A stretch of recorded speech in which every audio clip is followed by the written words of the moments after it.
Hello, everyone. This is Rob Golfi with REMAX, the Golfi Team. Welcome to the Golfi Real Estate Show, Hamilton Edition with host Rick Zamprin. Rob Golfi is a sales representative. REMAX Escarpment Realty, the Golfi Team. Call them today at 905-575-7700. If you are in the market to sell your house or you're in the market to buy a home, call the number one REMAX team in Canada. That is the Golfi Team, 905-575-7700. Online at robgolfi.com. That's Rob, Golfi.com. They're all over social media, whether it is TikTok or Facebook, Instagram, Twitter. Check them out on social media. And if you have a topic idea or a question for the Golfi Team, send them an email, questions@robgolfi.com, questions@robgolfi.com. We do have a question that had come in from CHML listener Frank, who listens to the show all the time. We'll get to his question later on in the show. It's about land transfer tax. Also on the show today, we're going to talk about a bunch of different things, including inventory levels, a new mansion tax, home sales expected to pick up this spring. Also, some new information and interesting information about condo purchasers who are playing the waiting game and are getting really antsy doing so. To begin the day, as we usually do, talk about how Rob's real estate life has been going. Rob, what have you been up to the last few days? Well, you know what? It seemed like everything went to a little bit of a halt, like a low in the activity just this past week. Now, it was going really great, through February and the first 2 weeks of March. But things kind of now it's like tiptoeing around. Now the sellers are starting to come to the, putting their houses on the market, but there is still a shortage of inventory. But you know how I always say there's always like a 4 to 8 week window where the market is really going, is becoming aggressive and spiking. And I don't know if, I think we had that. I don't know if it's just a pause that's happening in the market. It'll pick back up again. But yeah, just feeling a little bit of a quiet time just in the past week. But the one thing I wanted to talk about was a couple examples. So about 4 months ago, Philip went on an evaluation, right? And we basically said to the homeowner, listen, it was a condo. It says, listen, list your condo at $550,000. The market was good. This is right at, in January, and you should be able to get an offer, right? They went with the agent that said to list at $599.9. And so obviously the homeowner's thinking, well, let's go with the higher agent price, right? So sometimes you give them all your experience, you give them all your credentials, you give them all the stats, you give them everything, and then you have one person come in and just gives a higher number and has zero credentials, zero experience, zero this. Anyway, so I think less than 90 days later, which is just now, just happened, they called Philip and they said, Philip, we're really sorry. We knew we should have gone with you. We went with the other agent just because they gave us the higher number, and it bit us. And so because they listed at the $599.9, eventually they dropped their price to $550, where Philip initially said that's where you should start, and it didn't sell still. So now Phil goes back and they apologize, and Phil gives them a reevaluation, and now they just listed at $515,000. See the difference? I'm telling you the difference, and they missed that really good window of a really great market, and it started the last week of January, and it was just up until about a week ago, to tell you the truth. So there was that window that they had, and they missed it. So and the thing is, with the high volume of business that we do, we know the market week by week. We know when things are changing. Like this past week, quieting down a bit.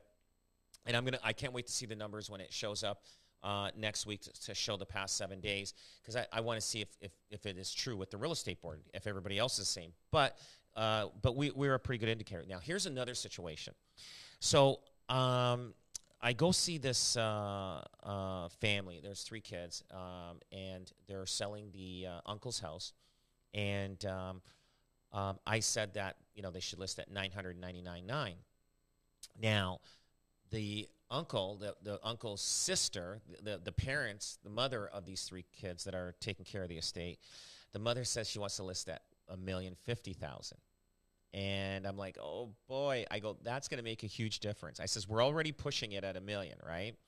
So here's the difference from $1 million to just over $1 million.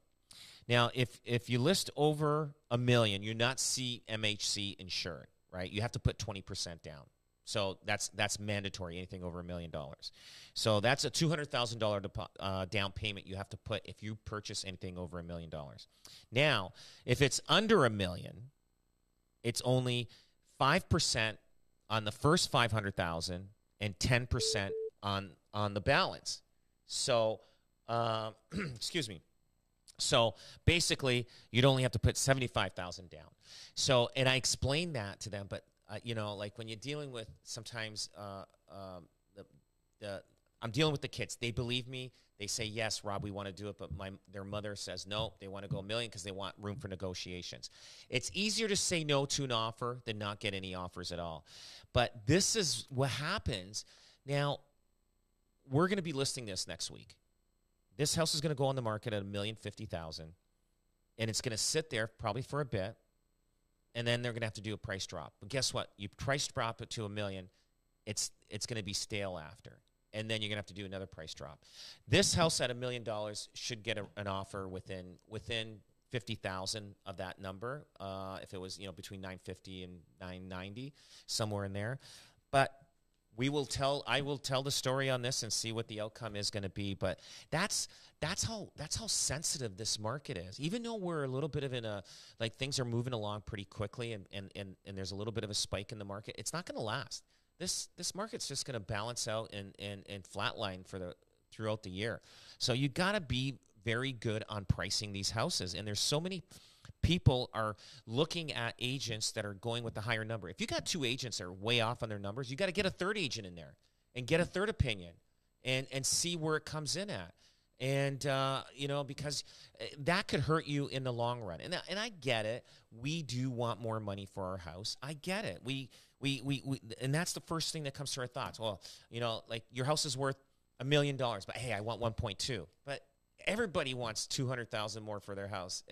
But if everybody overlisted, nothing's going to sell. And that's a big percentage of the shortage of inventory out there. You got a shortage of houses on the market, and then you got a lot of houses on the market that are overpriced that nobody's looking at. So it's killing the market. Another factor in that scenario that you just painted is, I would assume that most people who are looking for a home, if they're going to whatever website they go to, and it could be robgolfi.com, but maybe they're just going to MLS or whatever the case is, and they'll probably put in the parameter of search everything under $1 million, right? And so that listing probably wouldn't show up on your search. Absolutely. I'm telling you, people like you, they just lost a huge buyer pool of people searching, because some people are saying, look, I don't even want it. They may look up to $1,025,000, maybe, but their goal is to get a house under $1 million because of the down payment. There's $125,000 difference down payment from over $1 million to under $1 million. Now, in the Hamilton Niagara, it's easy to find something under $1 million, especially for a first-time buyer. But what if it's a second-time buyer and they don't have enough equity to go into that over $1 million to have that $200,000 down? It hurts their purchase power. Absolutely. And, the people don't think of the time as well, because the time you lose trying to sell your home, that costs money. Oh, for sure. And it's time. And then you enter different markets at different times all the time. You enter different markets. Now, in 2021, the market was good all year, and it almost climbed right through at certain points. Like, you would think that the market, after the spring market, it would settle, but it was still moving along, and then boom, you get other tiny little spikes throughout the year of 2021. And then 2022, There was a big last flush. We hit the peak, and then after that, we had 9 months of decline. But yeah, like this year, I still see things settling. There is still a shortage of homes out there, but people are more cautious in what they're buying, and they're cautious in when they're selling, because they're like I said, it's just, we're a little bit of an uncertainty in the market to see what's going on, but it's just the way the market goes. With that uncertainty, and we got about a minute to talk about this. With that uncertainty in the market right now, not a lot of people know, especially home sellers, who really don't have a good idea of where to even start. How much are the previous months, or maybe even 3 months sales, are you referencing? Like, where do you start and where do you stop in terms of comparing a house that's going on the block now to something that happened a month or 3 months ago? Yeah, so we do. I go back 60 days, then 90 days, then I try to do adjustments, let's say, but I try not to go back more than 90 days right now. And now we are in a little bit of a spike. So let's say there was a house that sold maybe in January, beginning of January, for $900,000. Sorry, let's say a house that sold in January for $850,000. I may go to the seller and say, hey, look, there's two ways we can go with this. We can list at $899,900, because the market has spiked a bit. The buyers are coming back. There's a little bit of confidence level, more confidence level there, and chances are we'll get an offer. Or we can list at $850,000 and see if there's more than one buyer looking to buy it. And chances are, if you list at $850,000, you're probably going to get more than $850,000 or more for sure. Now, if you list at $900,000, you don't know if you stepped a little bit too high in that market, where now you have to do an adjustment maybe 30 days later or 14 days later.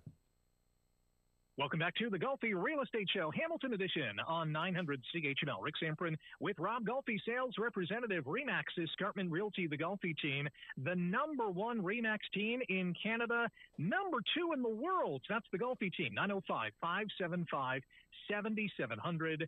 RobGolfi.com is the website you got to go to. That's RobGolfi.com. The hottest listings in town on that website. Follow the Golfi team on TikTok, Instagram, Facebook, Twitter.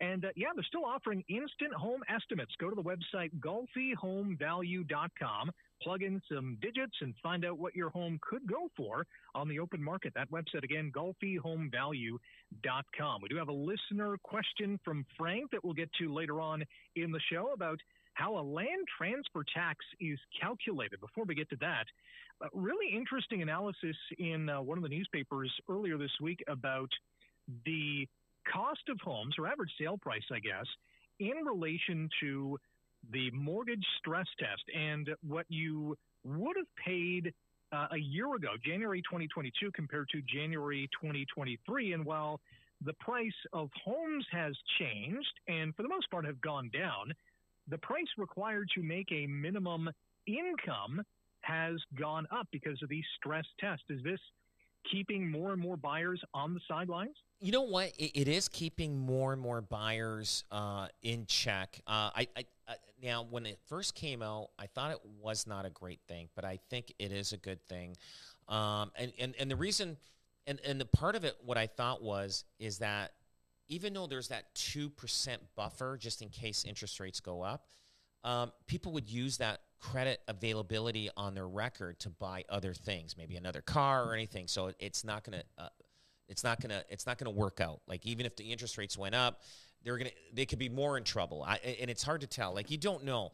So a lot of homeowners right now, like, we haven't seen the brunt of what's going to happen when people renew their mortgages, and that's going to start in about a year from now. Like, this is nothing. Like, in a year from now, we're going to get calls in 6 months to 8 months, 9 months from now, saying, listen, our mortgage payment is going to be $2,000 more a month. We cannot afford this house when our renewal comes up. Now, my opinion is I would do everything in my power to stay in that house and keep home ownership. Once you're out, it's hard to get back in. So those people that are facing that fear that's going to happen down the road, the banks will work with you. They'll maybe do an extension of amortization. So now if your five-year renewal is coming up, and so now you're down to 20 years on your mortgage versus 25, maybe they can increase it to 30 years, and that's just a temporary fix until things get better for you. So my opinion is, do not panic, work it out, talk to a mortgage specialist, and try to make it work, and do not sell the house. Keep that home, because once you lose it and get rid of it and thinking it's a break, you're gonna regret it down the road. You know how you do it. It's a quick fix now, and then boom, a year later or 6 months later, you say, you know what, we should have kept it, because their rent is going to be pretty expensive too. So they're better off on keeping the house and just working out that mortgage payment. And it is a difference. There is a big difference. Absolutely. And, they give numerous examples of, different cities like Greater Vancouver, Calgary, London, St. John out in the East Coast. Yeah. In the GTA, which would be, the closest to us, January 2022, the benchmark home price was just over $1.2 million. The minimum income required to get into a home like that in the GTA would be just shy of $200,000, $199,380. In January 2023, because mortgage rates have gone up to, more than 5%, in some cases 6%, the median or the benchmark home price was $1,078,900, but the minimum income went up to $207,000. So while the average house price changed by $178,000 lower, the minimum income you needed to make was about $7,600. Do you anticipate that continuing throughout this year and maybe even into next? Yeah, I feel that like the buyers that are coming into the marketplace now are buying based at the level of what the interest rate is. So they're not going to feel the pain as much as the ones that were locked in at 2.5%. They're not going to feel those ones that, the market was good. And their interest rate is low and they could afford it. Not a problem. Those guys they're going to feel the pain more than the new buyers that are going into the marketplace. So basically, let's say these buyers that are buying now bought a year and a half ago. They would have purchased probably at a higher amount and had a bigger mortgage and at a lower rate, but they would have been used to that mortgage payment.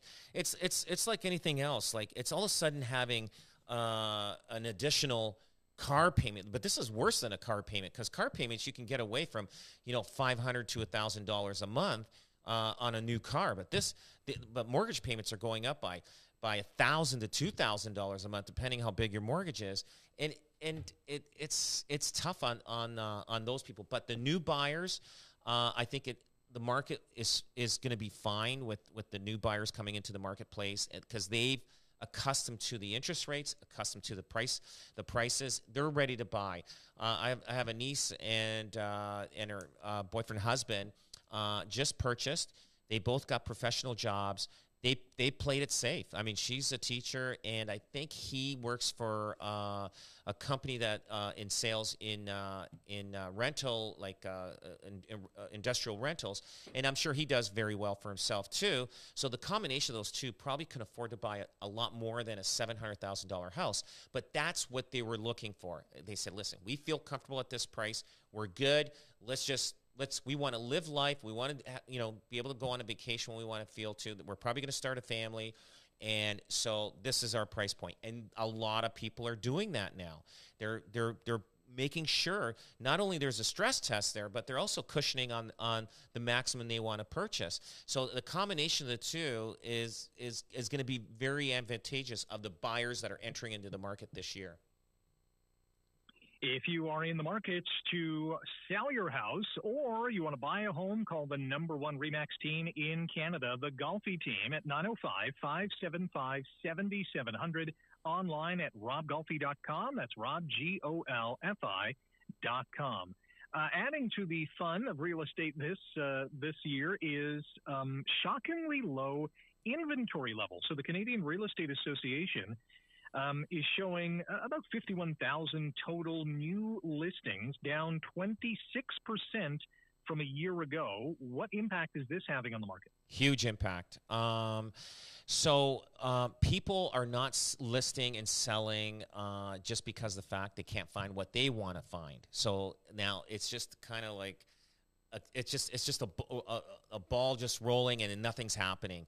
And so you are not. It's going to be hard. It's going to be hard to find a house. And when they do come up, the people that are selling are the ones that are either moving into retirement homes, moving out of the area, relocations, or it's an estate sale. All those kind of theories, or people can't afford the house anymore. Those are the ones that are going up for sale right now. And now the people that want to move, maybe because they want to grow their family or downsize, they can wait whenever they want. And right now they're saying, I can't find what I'm looking for. So what happens is if you're a homeowner and you want to, look to downsize, upsize, or whatever, because of your family size has changed, when you're looking, but you're looking not as hard as if you had to look. Like if you actually sold and then you are in the market, you're looking. For some reason, your eyes open up more, you get sharper, and you find that you dig more. Like all of a sudden, when you tell somebody, hey, start digging more, you'll find what you're looking for. Just keep digging, and the guy keeps pushing and pushing.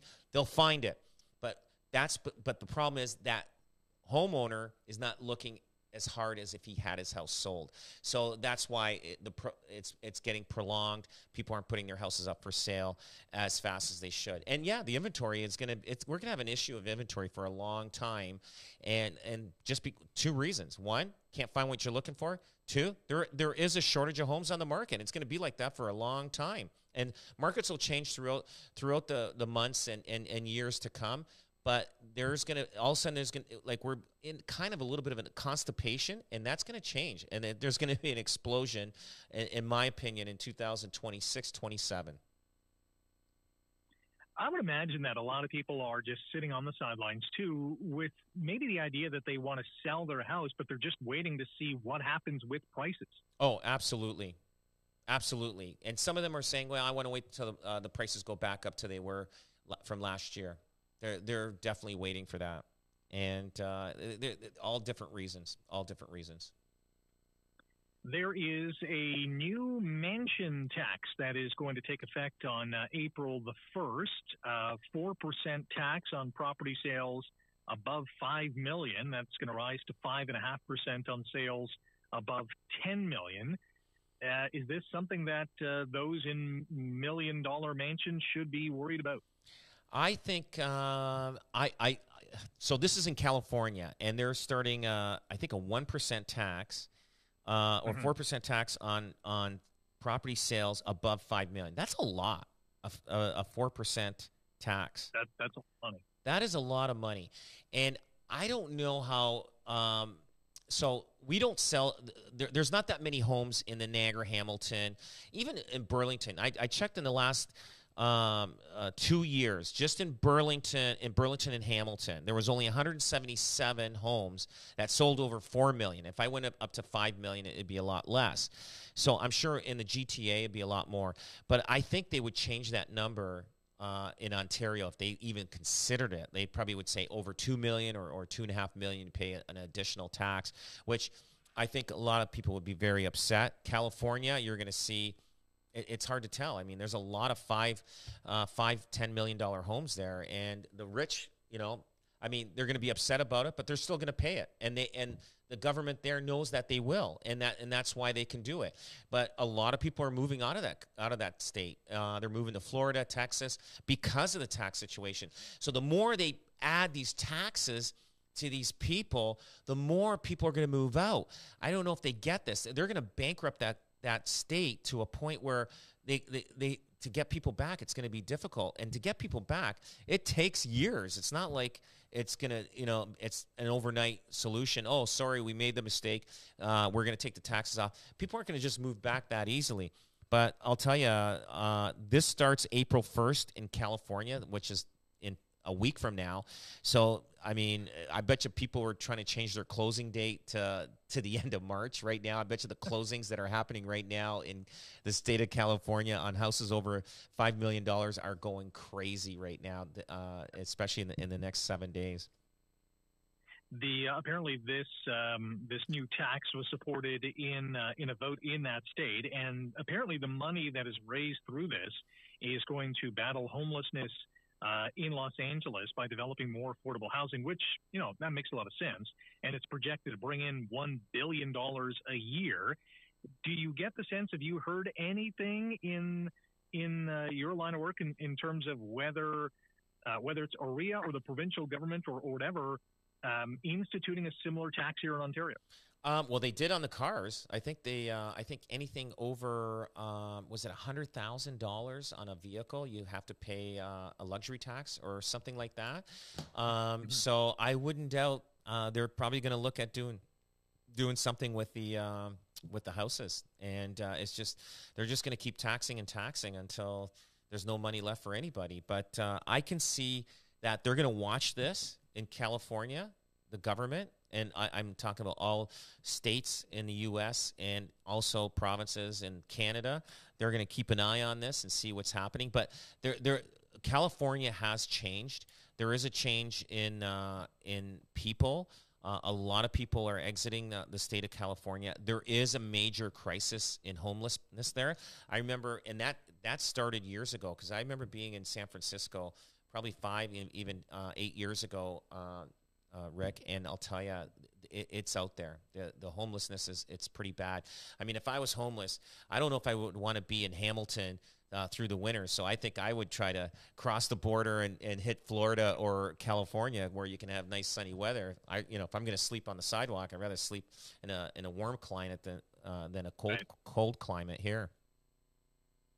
One thing too, and we'll talk about this on the other side of the commercial break, is it just popped into my mind that the people who would be hurt the most by this are of those in a certain price point, and we'll get to that when we come back on the other side of the commercial break. We're also going to get into whether or not you should buy a house directly from a listing agent, and we'll get to the question posed by CHML listener Frank, who is asking, how is a land transfer tax calculated? All that more coming up next year on the Golfi Real Estate Show, Hamilton Edition, on 900 CHML.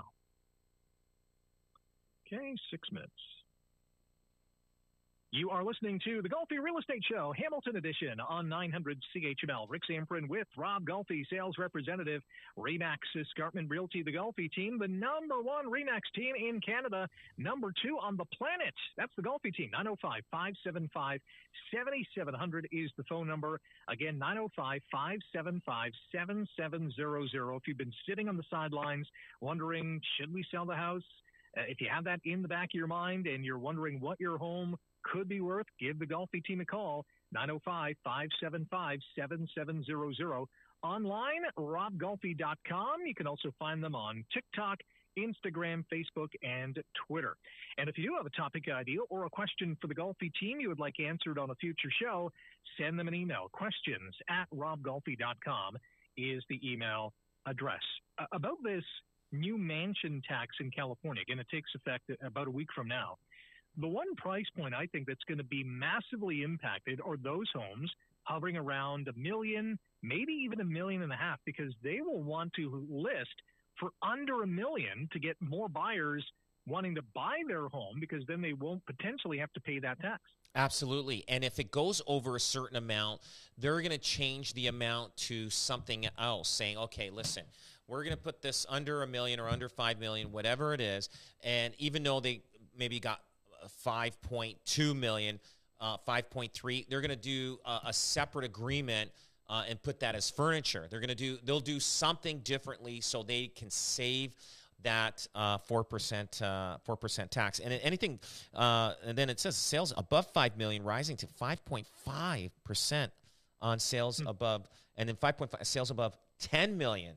So like it's a lot of money. Like it's and even wealthy people that, they don't like that. Like they're like, it's just because they pay enough taxes and they paying more taxes. Eventually, it's going to hurt to a point where it's going to affect that demographic of people, earners that live in that area, and they're just going to leave. And then you're going to see all these big mansions are not going to be worth anymore. You're going to see those prices of those houses drop, you know. Absolutely. Very interesting scenario for those who are in the market to buy a house. And the question is, should you buy a home directly from the listing agents? Many people might think, hey, let's make this much more efficient, and we won't have to deal with anybody else except for the listing agent. Is this a good idea, Rob? It isn't. I always say that. We get people call us, and they only want to deal directly with the agent that has the house listed. We get calls like that all the time. We deal with them. But my recommendation is, if you're out there looking at buying a house, do not buy from the listing agent, because you're not going to find out information unless you ask. And if you don't know the right question to ask, you're not going to know about it. But a person that doesn't have the listing, you hire your own buyer agent. He's going to do the research on the place. He's going to find out things on that place that the listing agent may not tell you, or he's not, like, because if you're not asking the questions, he's not going to be telling you. So, and most lawsuits happen because of dealing with listing agents, because the buyer is going, well, I thought you didn't tell me this. You didn't tell me that there was like a landfill going in and like 2 blocks over or something like that. But if you deal with a buyer agent, they find out what's going on in the area. They find out, crime rate, or if it's a good area for you or not. Get your own buyer agent. Don't deal with the listing agent. Don't go directly. And people still do it. I don't know why. They think they're going to get a discount. They think the agent's going to, reduce their commissions. It's already set out in the agreement contract with them. When we meet with them, it is already set out how it's going to work. And if you're in competition, it's not like you're going to get a discount. That agent cannot discount the commission because you think you're going to go directly to him and there's 5 other buyers. Everything's laid out. You cannot do that.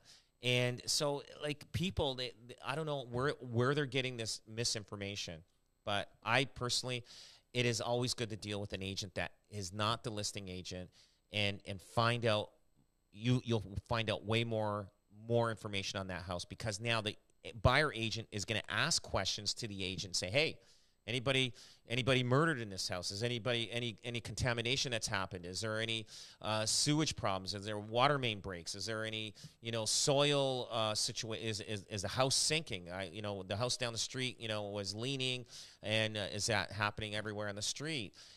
Is there anything happening coming to the neighborhood? Are they building any factories or any schools? All that kind of stuff.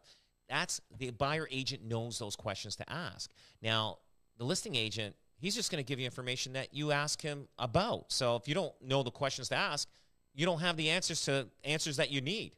Break, we were talking about, should you buy a house directly from the listing agent? And Rob says, absolutely not. Here's the thing that I think of. Would you build your own home, or would you hire someone to build it? Obviously going to go with the latter. You should do so in the real estate game as well. Absolutely. There's no way I would be able to build my own house, because there's going to be things that you miss. Now, usually when a guy builds his own house, after he's built it 3 or 4 times, let's say that, you have one guy and he builds his own house, and every 5 years he's built a house for himself. Do you know, by the 5th house that he's built, he's finally figured out the right way to do it? You know what I'm saying? So you don't want to build your house, the first one, and then find out, oh, maybe I should have done this. Oh, maybe I should have done this. Now, you get a good contractor you're gonna hire, that's gonna manage this job for you. If he will be able to guide you in a way, say, hey, listen, on the plans it shows this, but I think you should go this route with doing this. And there's logic involved in doing that. Like, and same thing with the contractor is going to say, hey, listen, I think you might need more lights on this area of the room versus there, or add more lights.